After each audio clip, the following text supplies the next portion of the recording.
Hey everybody, it's Josh and Trish from the Knowledge Broker podcast. Welcoming you back for, what is this, our seventh episode. Seventh episode. All right. A very exciting time. Yeah. 7 is my favorite number, so we better really step it up today. I felt like number 6 was our best one yet. Oh, I agree. Yeah. I agree. My mom agrees, but 7, again, it's my lucky number. Exactly. So come on, this is the big leagues now.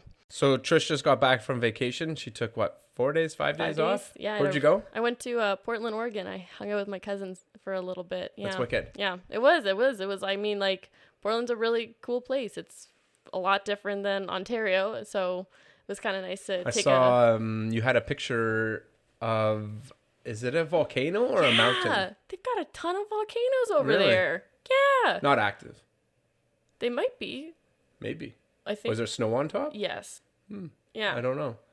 Yeah, It's a good question. It was pretty cool. I mean, I was flying over and I was right by the window and I threw up my window shade just at the right time because as soon as I did, I'm like, "Oh my God." I was like, "What is that?" And I took a photo and the lady and her husband sitting next to me were like, "I told you we didn't miss it." And they were and I was just like, "Wow, that is so cool." And I'm taking a photo of it. Is it the only one? No, there's 5 of them. So when you looked out your window and I saw the one, there was multiple? There was all the other ones are on the other side. So when I was flying home yesterday, I saw 3 more. And I saw the one that I saw when I was coming in the distance. Right. Really What was your cool. favorite food when you were there? My favorite food? Oh, my cousins took me to get some sweet pizza the first night. I swear this crust was like crusty bread. It wasn't, yeah, it was thin, but it didn't taste like dough. It tasted like bread crust. Right. It was so good. Favorite drink? Oh man, there's too many. We went to this one place called Base Camp and they had a s'more stout and they actually did a s'more on my beer. Yeah. It was that was next level for yummy. me. Yeah. What about favorite sight? What did you see that was cool? Well, all the beer was really beautiful to see. I'm not going to lie, but we went to this really, really pretty waterfall. I can't remember the name. It was M something. It was very long, but how big is it? It was really big. It's the second largest or longest waterfall in the States or something like that. So Could you swim at the bottom or no? No, I don't think you could. Oh. Because Sarah actually was telling me, Sarah being my cousin's wife, yeah. She was telling me that there's a bridge and people were taking their wedding photos there once. Yeah. And some rock started to fall and it crashed onto the bottom and a 70-foot wave crashed over the bride and groom badass. Taking the Did they get a good photo of it? It was badass, but some people actually got hurt. Oh. Yeah, maybe not. Yeah, but did they get a good photo of it? I hope they did. But the funny thing was the groom got hit in the nuts and yeah. I hope it was on video. I think I know, right? But Yeah. anyway, that was my trip. But I'm back now. Cool. Welcome back. We're here with the podcast. We're here with the people. So shall we get into it? Yeah. Why Okay. not? Let's go. I'm really excited about today's because it has to do with 2 things that I think tie in really well together. That being creativity and thinking. So a lot of people are under the assumption that creative people are born that way. It's they're born with this gene that's I will be creative, and that's just not true. Right. So I kind of want to take us through today some steps, how we do it, how we are creative people, because I think in general, you and I, not to toot our own horns or anything, we are creative people. Yeah, I think creative people get along too. I agree. Yeah. Obviously. Yeah. But yeah, so I kind of want to break this down a little bit because to be creative, we need to open our minds to a lot of possibilities. That's why I mean creativity and thinking just in general go really hand in hand together. So I want to enhance this experience by making our viewers think a little bit more. If any of our viewers consider themselves not creative, I want to tell you it's not true. Yeah, we all are. You all are creative. Exactly. Yeah. So that being said, where do you and how do you find yourself being the most creative you can possibly be?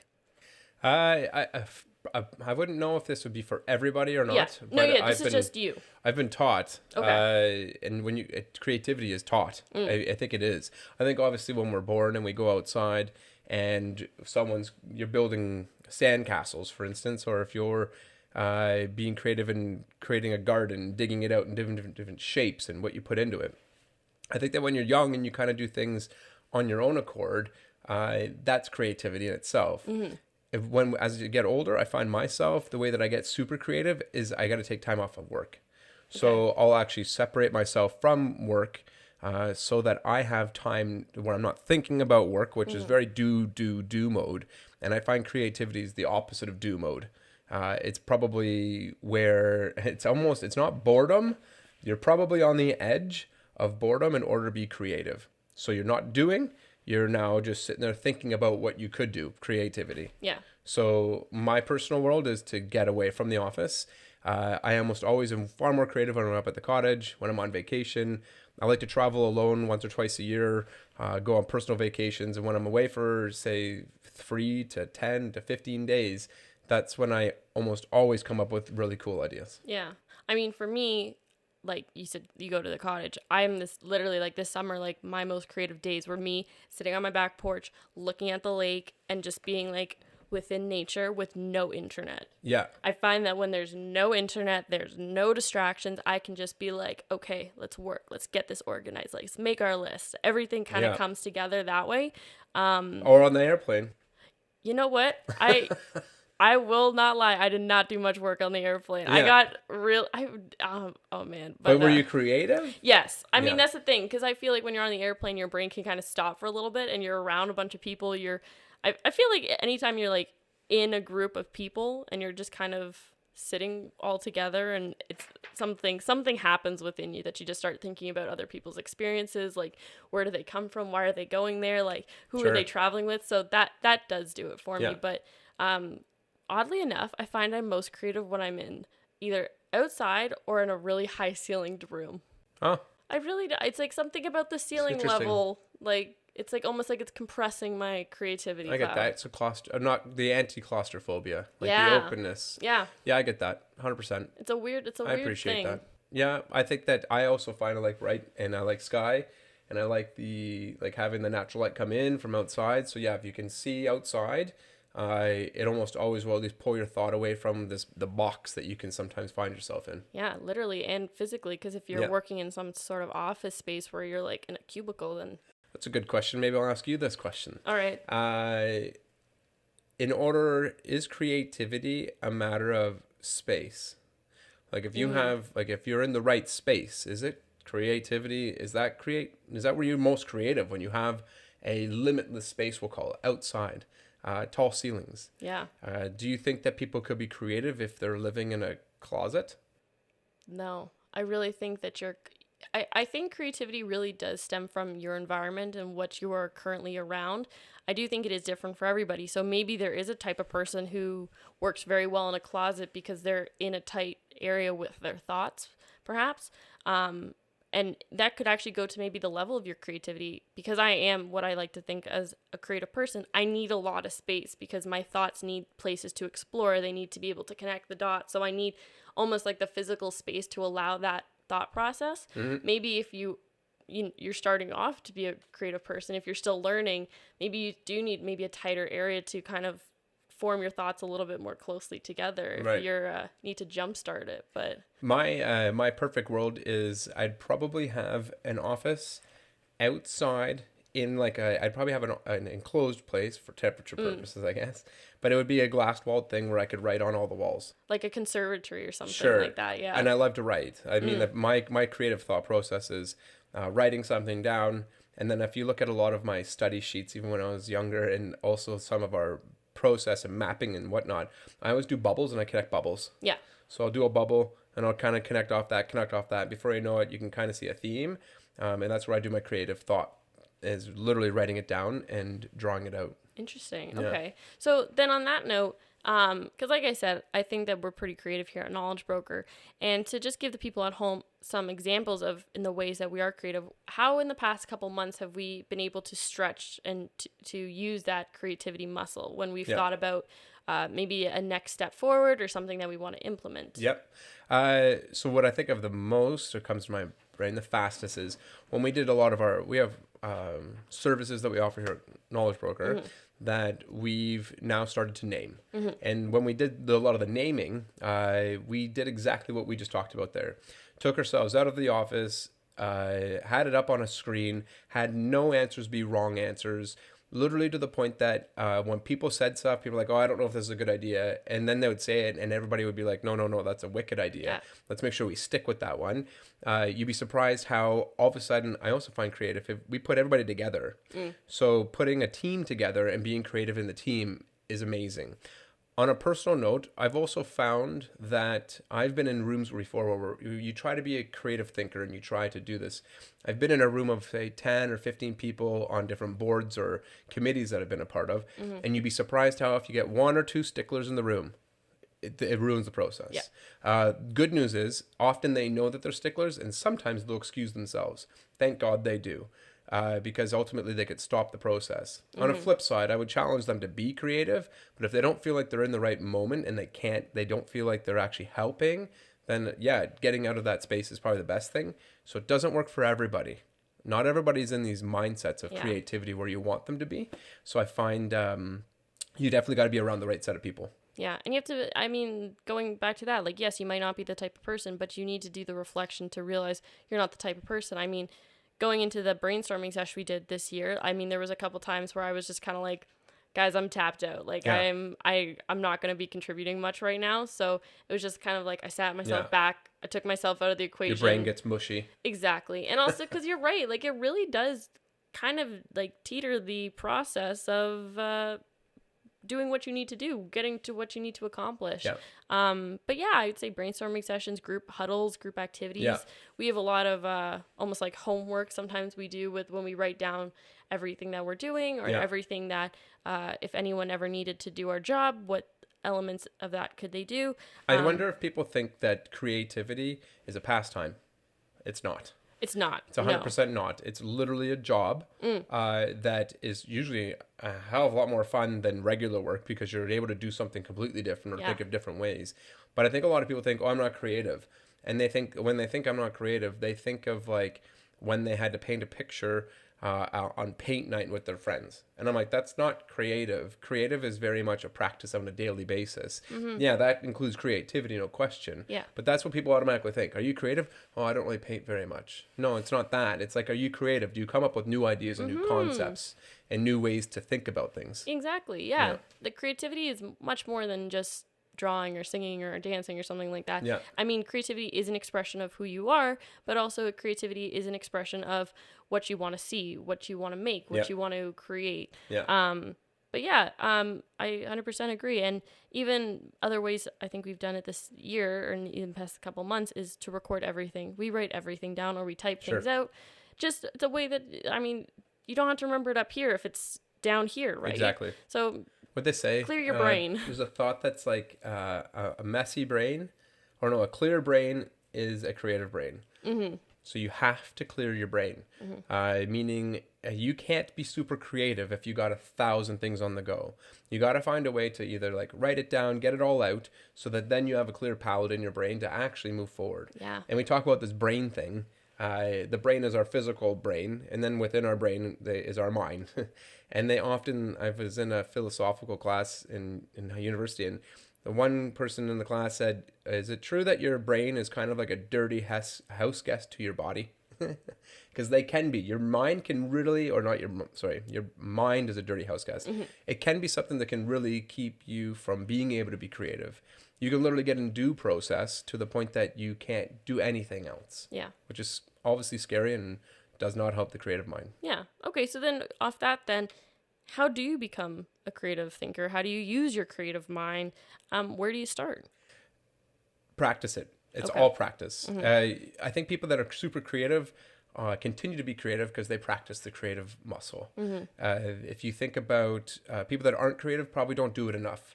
So if you feel like you've lost your creativity, to be brutally honest, you probably need to stop what you've been doing and start being more creative. So that would mean sitting down and if you work at, I don't care what job you work at, if you sat and looked at your job and you said, okay, is this the right way to do this job? And maybe see if there's other ways to do it. Is this the funnest, most active way to do this job? Is there other ways to do it? Think about if you can change, if you make changes, you're creative. Yeah. If you think about going home and you've been eating probably the same 10 meals every month for the last 10 years, you probably aren't that creative. So all of a sudden, if you change a couple things, you don't change the whole world. It's impossible. change a couple of things, start introducing whether it's like fresh herbs, and then all of a sudden you're like, oh, that's a nice taste, and then you start going down a different track. So you just have to make a few changes. When you think back, if you haven't made a lot of difference in your life, just turn on the creative muscle. Yeah, it's honestly just start with the little things. You know, like throw some cilantro on your salad or something like that. Just tweak little things, absolutely. Yeah. I also think, you know, asking questions. How are you ever going to experience new things if you don't ask questions? Be curious about stuff. Sure. Meet people. Get out and talk. I found often people turn around to me and they say, Josh, you ask a lot of questions. And I say, well, how else are you going to learn? Yeah. How else are you going to find out what people do? So getting out and asking questions and genuine questions, not just how was your day, don't be how a was the little weather? shit. No, yeah, exactly. Literally, like do what we did at the beginning of this. Yeah. What did you drink? And then all of a sudden, you might say something that'll be like, oh wow, that's a great idea. Yeah, exactly. I also think, just thinking about it, taking your ego out of things too, and you know, saying when you've done something wrong too. Like when you're being creative, especially in a group setting. This goes back to what we talked about last week where you don't know everything. Yeah. You know nothing. Yeah. So being able to, especially when you're in those brainstorming group sessions, just like taking, you know, your ego, your role in the company, everything out of it, putting yourself on like that platform of just we are all equals here. There's no wrong answers. Yeah. I find that is a really great step to be able to think creatively and think just in general, because there's no, you know, when we did our group huddles, there was, you know, the real estate broker, the marketing manager, the client manager, the experience manager. Yeah. But in the room, it was Josh, Trish, Raya, Jamie. It was like, it was just us. It wasn't positioning. It wasn't, you know, I didn't come in being like, oh, I'm the marketing manager and obviously I'm going to know how to market our products better. It was like, no, I have some words. I'm going to spit out some words and hopefully they work. The two things you said there that I like the most, you said ego. I find ego's key. I also find people have to be more outgoing. Yeah. They have to say it and not care. So maybe the parameters that you set before like a meeting like that, or it could be a creative session, I think everybody needs to know, like, hey, for no wrong answers, sure. Get out of your box and say something. Write it down. Even if it comes to the point that people think that ideas are stupid. They always think their own ideas are stupid. Like, it's a bad thought process to have. So turning that around at the very beginning of a session, reminding yourself and everybody in the group that there's no bad ideas. And then in addition to that, you made one more comment. What was it? In regards to addition to ego? You don't know anything? I guess maybe not knowing anything. It probably came along the same lines. You're right on. You're right on. Yeah.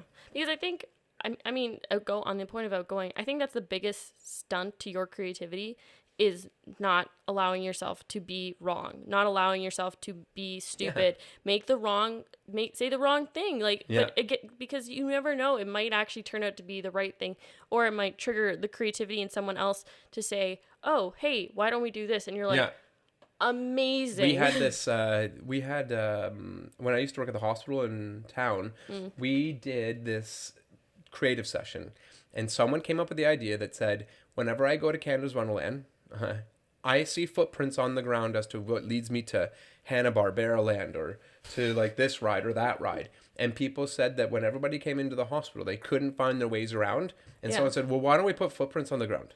And like, it was probably from the person in the room that no one would expect this from. Yeah. And then all of a sudden, what showed up within like 3 to 4 months after they, red tape it, footprints as soon as you came in the hospital to go to different departments. I mean, it's genius. It's so simple. It worked. It was simple, coming from the person that no one would expect it to. Yeah. So you know what the interesting is? As soon as the person said it, they said it with not conviction. They said it with like, well, yeah. And they almost said it like that we should have known. Yeah. And the rest of the room had no clue. The brains and the geniuses of the room had no clue. Yeah. Because that's the thing, you can't just rely on one person to be your brain. So like that's exactly. If you're looking for a creativity jumpstart, look no further than your team. Sure. It does not matter if you're a bunch of like scientists, mathematicians. Brains don't matter. It does not matter. Brains are not creative. Exactly. Yeah, or not necessarily not creative. People think the most smartest people in the room are the most creative. Not necessarily. Exactly. It's usually. I mean, there you go. Like. That person that said that may have been like the weirdest person or the quietest person. Who knows? Yeah, exactly. But it's like the the biggest ideas come from the quietest minds. I sometimes feel like. Usually. Well, yeah, you'd hope so, because maybe they're like getting their space in their room. Exactly. Yeah. See, those they may be the closet people who are just like sitting in the closet, just being like, yes, everything's coming to me. But yeah, so I kind of wanted to break down some tips. These are a combination of like things that I've experienced and things that I kind of feel like other people could experience. Okay. Just to boost your creativity. And agree, disagree, add your own comments to this. Sure. So the first one is mindful observation. So there is a lot going on around us. There's a lot of information. I mean, no matter what industry you're in, there's going to be chaos. Like in real estate, there's a huge market. There's lots of different agents, blah, blah, blah, and anything. And oftentimes I find that some people think that their ideas are recycled, they're reused. You go to the movies and you see 2 movies about the exact same thing. It's like, okay, well, where are all of our creative people at? But something I find is a really useful tool is to look at that and just observe it. To look at all the chaos, look at all the information around you and just observe it. Because once you start to realize it's there, you start to connect the dots. Like, oh, they may have come out with this movie before this movie because this movie ties into that movie, or, that director wanted to do that thing. And it's like all of a sudden all those little bubbles of what seems to be insignificant start to become significant together. Okay. And when you do that, you also start realizing, I don't want to do that. I see a problem there. I want to fix that problem. No one's fixed that. I want to get on that. So just being aware of things that are around you and just observe them just for the sake of observing them. Yeah. Did you say mindfulness at the very beginning? Yes. Mindful observation. Right. Mindfulness is that. And I've in my experiences of mindfulness where you it's almost to a point that you are doing shavasana almost. You get down to a point where you literally just get to observe and not think. It's very hard to do. A lot of people don't. It's a skill. Oh, it's a muscle in itself. Sure. And it's my personal takeaway for mindfulness is just don't judge things. Don't judge things for what they are. Just notice what they are. Same concept. Exactly. Because judgment will all of a sudden start you down of, oh, that was good or bad. Good or bad can now change your thought process. You didn't even observe anymore. And before you know it, you're no longer observing. Exactly. And on that note too, changing your opinion of things, looking at the positive, the negative, the good, the bad, just being able to see what the different point of view was for whatever that product was, or the creativity of it, because it might not have been suited for you. Like, that's the thing that you have to realize, is that your creativity might not be someone else's creativity. Whatever you create might not be perfect for someone else. So 100%. On the other end of the receiving, say like, oh, but I can see who that was for. I can see the thought that went into that because it was designed for this person. Fair enough. So understanding that, you got different views of things. Something that we've talked about too, number 2, is change your environment. I mean, we've talked about this as well. Yeah. Just getting out to the cottage, getting out, going to Portland or something. Yeah. Really jumpstarts your creativity because you're now being exposed to different environments, different areas, workspaces that you're not used to, and it kind of encourages you to be a little bit more outgoing. Yeah. There's a book I'm reading right now called Willpower Doesn't Work, I think it is. Willpower. I like that. Okay. I can get behind this. And they talk about how people think they could just will themselves into everything. Yeah. They could will themselves into working out. They could will themselves and be better workers. They could will themselves into eating healthier. Mm-hmm. Sure. Willpower. They say it doesn't work. The trick is change the environment. So if you find yourself not being super creative, as you said, try a different location. Sure. Go to a coffee shop, go to a park, go sit at the cafeteria at the mall. Who cares? Go somewhere else. See if it's more creative. You'd be surprised when you're observing different things that you could probably turn on the creative mind. It's going to turn on its own. Oh, naturally. Instantly. Because you're not in the same space. And in Willpower, they also talk about how a lot of people think like, I'll just will myself not to drink alcohol. I'll will myself not to eat chips. But they still have chips and alcohol in the house. So you can't. Willpower will almost always lose. You have to change the environment, take the things out of the environment that are affecting you, and then ultimately you'll start to see change. Yeah. So it's about changing the environment, as you said, and not just willing it into it. So what's this? This is the book you're reading? Who's it by?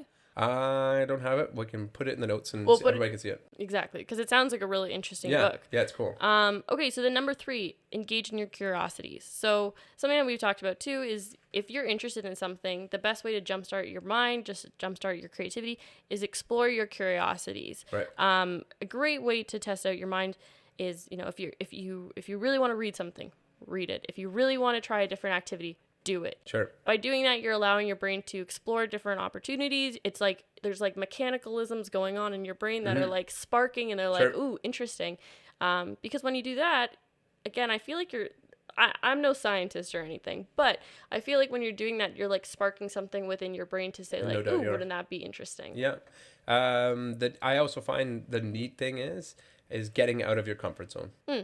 If you're in your comfort zone, you probably aren't going to be all that creative. You're not going to come up with anything new. If you're getting up in the morning, you're doing the exact same thing for the first hour and a half, followed by the next 8 hours of the exact same thing, coming home doing the exact same thing for an hour and a half, and then finding yourself winding down and going to bed, you're in your comfort zone. You're not doing anything different. You're literally doing the exact same thing over and over again. Chances are your creative mind is probably sleeping. Yeah.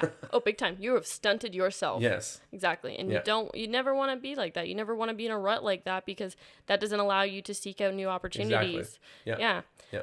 Okay. So it's my number 4 one. We've kind of already talked about this when you're talking about Shavasana, is to meditate. Yeah. I mean, I have an app called Headspace, and it's fantastic. I take 5 to 10 minutes of it every day. I've used it as well. Yeah, it's great. Like, I mean, there's lots of apps, so you can just do it by yourself. I find I like when someone talks to me, because it allows me to clear my mind a little bit more. You gotta make sure you're doing it sitting up, so you don't do it laying down. You'll fall asleep. So I usually, actually, the funny thing is I do it lying down, but I'll do it in the middle of the day. If I do it at night, I've fallen asleep. Or do it on like a hard surface. Oh yeah. I do it on like my hardwood floors. Yeah. I allow myself no comfort when I do it. Yeah. No different than like Shavasana. If you're laying down on your yoga mat, it's 1/2 inch, a little bit less uncomfortable than hardwood floor, but at the same time enough that you're not going to hopefully fall asleep. Because meditation, you can't. People think meditate is like a nap. It's not. You have to be awake, and you're just observing. Exactly. So it's basically, meditation is like mindful observation, because they'll talk about, like, the episode that I'm on is all about, letting the traffic pass you by, but not engaging in it. Yeah. So it's literally like mindful observation, but in your own brain. Yeah. Because then as soon as you come out of it, it's almost like I like to think about meditation as like you're plugging your computer, like you're unplugging your computer and plugging it back in. You're allowing time to restart and allowing yourself to be like, okay, how am I slowly going to implement this into what I want to do? They say it's in the moment. Yeah. You're living in the moment, and that's mindfulness. So if you're mindful, you're often observing more than you're judging. And you're probably able to enjoy it more because your mind's not working. It's actually just kind of sitting there, not thinking. Thinking's amazing, but at the same time, you're not thinking when you're doing meditation. Yeah. It's actually the opposite. You're viewing. You're letting your brain, you're viewing, observing, you're listening. You can smell, you can sometimes see if your eyes are open. It's awesome. It's a wicked thing. Yeah. Honestly, that's one thing I swear, like, more businesses should have meditation minutes or something like that. I think that'd be really beneficial. It's not a bad idea. It'd be point system. Yeah. You can see how many points we can get. That'd be so fun. Cool. Okay, and then the last one, and this one kind of ties into what, we do here too a lot, and this ties into, again, thinking about the future. So you do this really well, and so I'm going to use you as a prime example. What Josh does when he likes an idea is he takes a screenshot of it and sticks it in a folder called Future Ideas. And then, like, maybe once a month or sometimes twice a month, depending on how big ideas we're talking here, Josh will literally take you through every single one of these ideas, and he'll talk to you about it. And he'll see if you light up, if you jump up at the opportunity, if you say, like, oh, that's something that we'll prolong or something like that. So they're just kind of good ways to do that, to think about the future, and that's just one of many ways. That's exactly my trick. For everybody at home, I find that the brain comes up with a lot of great ideas, and we don't know what to do with them. And the neat thing is, if you write them down, take a picture of them with your phone, you'll be able to save that concept and come back to it. I usually do this late at night when you're sitting there and maybe you're watching a movie, something you're really into, and you're like, I don't want to stop what I'm doing. Yeah. But let me hang on, hit pause, write down the idea. I take a screenshot of it so I don't forget about it. And then I revisit the next day. The next day you can go into reflection moment where you can kind of look at it and go, damn, that's a good idea. Or you go, not too much, and you can get rid of it. The trick is to capture it. So if you're looking on, say, social media and you see a really cool dish that someone made for food, you can take a screenshot of it and then try and recreate it yourself. If you see a really cool location that they went and visited, screenshot it. Remember to go to yourself. Just the creative moment. You don't have to be super creative to watch others and then realize that you can do it or do your own adaptation on it as well. Yeah, and then just do exactly what you do too. Like you just share it with your coworkers and say like, what Yeah. do you think of this? What do you think of that? Yeah. Or, share it with your partner or your wife or your kids or whatever and be like, would that be something you're interested Yeah. in? And it's like, if they say yes, you're like, green light, let's do this. As I said, the trick is the fact that we come into work every day and we talk about, oh, what'd you see last night? What'd you do last night? We can forget so easily. Our brains are so busy. We get back into do mode that if you take a picture of it, you're going to look through your photos. I could do quite frequently to just see like, oh, what did I do this week? What did I do this weekend? Whatever. And I'm going to see that. And then it's going to bring it back up again at another time, which is usually when it's probably planted its seed. It's working for you. And then when you go and revisit it, you can usually make it happen. Yeah, exactly. There you go. Okay, well, then I think that's a really good place to wrap Sure up. is. I feel like that we just launched so much goodness on all of our listeners. So, Yeah. It's getting better every time. I mean, I don't want to say it, but I think this was our best episode. Lucky number 7. I don't want to say I called it or anything. I but, hear it. We'll also put out the name of that book in the notes so that everybody can see. Willpower Doesn't Work. I think it's more stronger and aggressive of a title than that, but it's almost that one. All right, well, shout out to that book because obviously it did you some good. But yeah, so I think the biggest takeaway out of all this is to understand that creativity is not something you're born with. It is 100% a muscle that you need to stretch, you need to work, and you need to build at every single day with everything you do. Some of the tips that we gave you guys are just simple ways to implement it into your life. Like super simple, like taking a screenshot. Like if you've got an iPhone, I mean, I don't really know how to take one on a BlackBerry or anything, but like, if you've got a relatively good phone, it's so easy to just track that kind of stuff. Like, so embrace that. Embrace change the your new environment. Change your environment. Super simple stuff. I mean, it's a lovely day out today. You can go sit in the backyard. You can go sit in the park or something like that. And obviously, like always, some of these tips are not going to work for everybody, but for the most part, there are very simple things around you, and you need to realize that it's usually the simplest things that are the biggest, impactful ones. Yeah, I can't agree more. It's probably the most funnest thing to do. So I mean, like being creative is probably the most enjoyable thing. So practice it because it's a good time. It'll make your life a lot more fun. Yeah, exactly. Okay. Well, anyway, on that note, guys, thank you so much for joining us again on the 7th episode of the Knowledge Broker Podcast. I'm Josh. I'm Trish. As always, see you guys later. Bye. Thank you very much for stopping by our channel. If you have any questions or if you're looking to buy or sell, go to our website and contact us today. Knowledge is power and creates experts in understanding. If you want power, hit thumbs up on this video and subscribe to our channel so you can get weekly videos from me, your knowledge broker.